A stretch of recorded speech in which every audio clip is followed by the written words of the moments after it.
পেশেন্টের জন্য একটা আশীর্বাদের মতো, কারণ এই ধরনের একটা ফ্যাক্টর কিনে চিকিৎসা করা, কারণ এগুলো তো ক্রনিক ডিজিজ। ক্ষেত্রে ইমার্জেন্সি অ্যাপ্রোচ গুলা রোগীর নিজেরই জানতে হবে। যেরকম একজনের বিভিন্ন ফ্যাক্টর, এটা তো আসলে এটা একটা মানে একজন মানুষ নিজের টাকায় কিনে ফ্যাক্টর নেওয়া, এটা কিন্তু কখনোই সহজ না। যশোরে আসার পরে এই সোসাইটির সাথে যুক্ত হওয়ার কারণে আমি দেখছি যে এরকম ফ্রি যে ফ্যাক্টর পাওয়া যায়, এই জিনিসটা কিন্তু সত্যি কথা আমার যশোরে আসার আগেই আমার নিজেরই জানা ছিল না।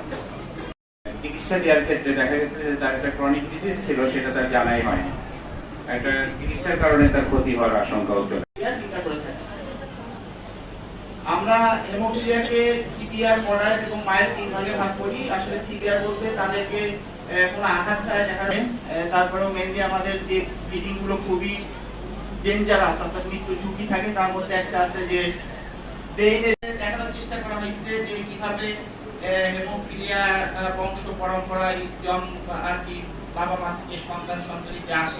তাহলে সেই জয়েন্টটা কত সুন্দর, তার জয়েন্ট স্ট্রাকচার, ওভারঅল তার কার্টিলেজ, লিগামেন্ট, সাইনোভিয়াল শীট বা আমাদের যশোরেরই ছেলে, ওনার বাড়িও হচ্ছে নিউ মার্কেটে। ওনার সাথে পরিচিত হলাম অনেকদিন পর। উনি যে যশোরে রোগী দেখেন এটা আমার জানা ছিল।